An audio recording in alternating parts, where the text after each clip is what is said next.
पता चला कि यहाँ पर MIM नाम की कोई पार्टी आई है जो असदुद्दीन ओवैसी साहब की पार्टी है। मैं बहुत खुश हुआ और मेरा एक सियासी नजरिया है। मेरा क्या नजरिया है? वो हमारी तंजीम का नजरिया है। हमारी एक तंजीम है मजलिस उलमाए मिल्लत जो किशनगंज में काम करती है, बहुत सारी रिफाई फलाही काम करती है। तो तंजीम का हमारा नजरिया है कि जहां कहीं भी मुसलमान 51% या उससे ज्यादा होंगे वहां पर हम मुस्लिम पार्टी के मुस्लिम कैंडिडेट को सपोर्ट करेंगे।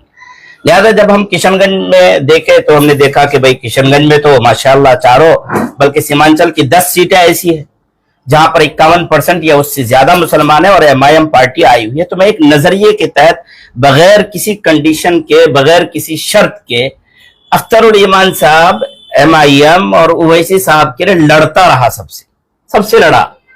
मुझे यहाँ के बहुत सारे उलमा ने मेरे साथ झगड़े किए, मेरी मुखालिफत की, मुझसे कहा कि वाहिद एक तुम आलिम दीन हो जो इनके साथ इनका स्टेज शेयर करते हो, इनके साथ घूमते हो, इनका डिफेंस करते हो। मैंने कहा ये हमारा नजरिया है और इस नजरिए के तहत हम इनका सपोर्ट करते हैं और हम कोई अख्तरुल ईमान को सपोर्ट नहीं कर रहे हैं, हम कोई MIM को सपोर्ट नहीं कर रहे, ओवैसी साहब को सपोर्ट नहीं कर रहे। ये हमारा पर्सनल नजरिया है। उस नजरिए के तहत मैं जुड़ा रहा और काम करता रहा। अभी जो मैंने दावा किया था ये मैं खुद इस बात का इकरार करता हूं कि मैंने ये बात अख्तरुल ईमान साहब से भी कहा था, पार्टी के दिगर और लोगों से भी कहा था कि मेरा दावा सरसरी है तजर्बे के लिए, कि देखते हैं कि दावे करने के बाद जो है किस तरह के क्या अहवाल पैदा होते हैं। एक तजर्बा हासिल करने के लिए हमने ये दावा किया था और हमको एक खास तजर्बा भी हुआ। अभी पार्टी के सिलसिले में मेरी इतनी शिकायत है कि MIM जो मिल्लत का बात करती है, MIM बात करती है कि ये मिल्लत के मसाइल को खड़ा करेगी। MIM के जो अफराद है, जिम्मेदारान है, वो ऐसा लगता है कि किसी मौलाना से कम नहीं है। उसी तरह की गुफ्तगू करते हैं, बल्कि निजी मजलिसों में बाज लोगों ने हमसे कहा कि ये जो क़यादत है यहाँ की किसी मौलवी से कम नहीं है। अरे भाई, ऐसी क़यादत, ये जो बेराह रवि है 2020 में भी हमने देखा तो हमने सोचा कि सुधर जाएंगे ये लोग। और हम लोगों ने बाज़ाब्ता मौलाना आफ्ताब साहब, हम 12 अख्तरुल ईमान साहब से मुलाकात करके उनसे कहा करते थे कि अख्तर भाई, बल्कि अख्तर भाई ने एक मर्तबा हम लोगों से कहा कि कोई नजरियाती लोग आते नहीं है हमारे पास, इसी वजह से हमको जो है ऐसे लोगों का इंतखाब करना पड़ता है। तो हम लोगों ने सोचा चलिए हम लोग भी ट्राई करते हैं, देखते हैं। लिहाजा इंतहाई शिकायत है पार्टी से कि मिल्लत का नाम मत लीजिए आज से आप लोग, मुसलमान का नाम आप लोग लेने के हकदार नहीं है, इस्लाम का नाम लेने के हकदार आप लोग नहीं हैं। आप लोग, वल्लाह कह रहा हूं, मैं आप लोगों से गुजारिश कर रहा हूं, मेरे दिल में बहुत तकलीफ है, मैंने आप लोगों के हालात देखे। अब मैं पार्टी में जितना भी मुआविन था आप लोगों का वो सबसे दस्तबरदार होता हूं। आप जिस तरह उसी तरह कांग्रेस है, उसी तरह बीजेपी है, उसी तरह RJD। आप कोई मिल्ली सियासी पार्टी नहीं है। अब यहां पर हमको सीमांचल को आपके चुंगल से बचाना है और आपके चुंगल से निकालना है। उसके लिए हम सीमांचल में एक मुतबादिल निजाम खड़ा करने जा रहे हैं उलमाए किराम को लेकर के। मुझे बहुत तकलीफ है। हम सिर्फ आपके साथ इस बुनियाद पर खड़े थे कि आप मिल्लत के तहफ्फुज की बात करते हैं, लेकिन आप जैसे लोग मिल्लत का तहफ्फुज नहीं कर सकते हैं। इमामत की बात करते हैं हमारे मोहतरम जनाब अख्तरुल ईमान साहब, इमाम हो। आप कैसे इमाम है भाई? आपको अलहम्दुल शरीफ याद नहीं है क्या? आपको सना याद नहीं है क्या? आपको कुल या अय्युहल काफिरून याद नहीं है क्या? आपको पता ही नहीं आपके पीछे के लोग क्या कर रहे हैं?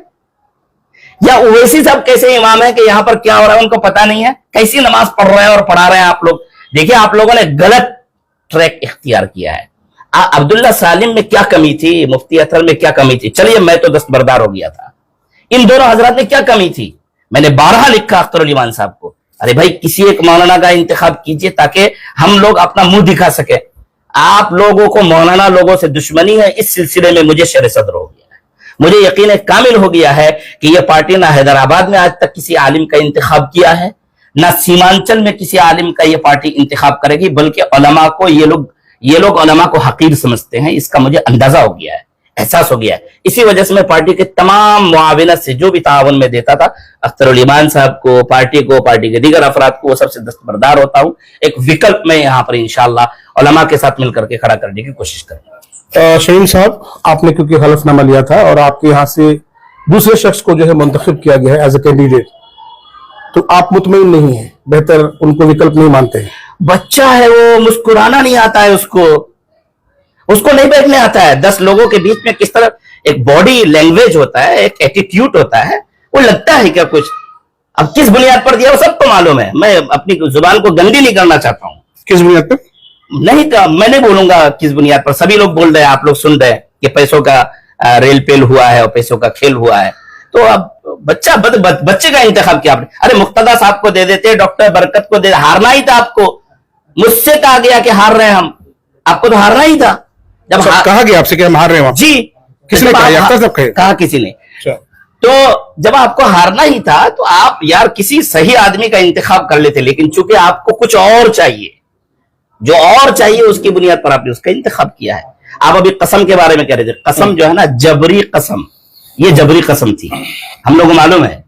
जबरी कसम में कसम होती ही नहीं है, कसम साबित ही नहीं होती है। किसी भी आलिम से पूछ लीजिए आप, कसम की 3 किस्में हैं, उनमें से एक कसम लग़व है, कसम लग़व की एक शिक है कसम जब्र।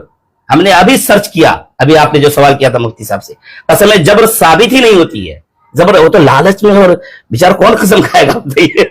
बताइए, आप लोग बतौर उलमा जब इस बात को आप लोग जानते थे कि इस तरह की कसम खिलाना सियासी तौर पे गलत है, तो आप लोगों ने उनको समझाया नहीं कि भाई ये इस्लाम के खिलाफ? अरे वो समझते नहीं है, वो नहीं समझते हैं, वो खुद किसी मौलाना से बढ़कर है, वो नहीं समझते हैं।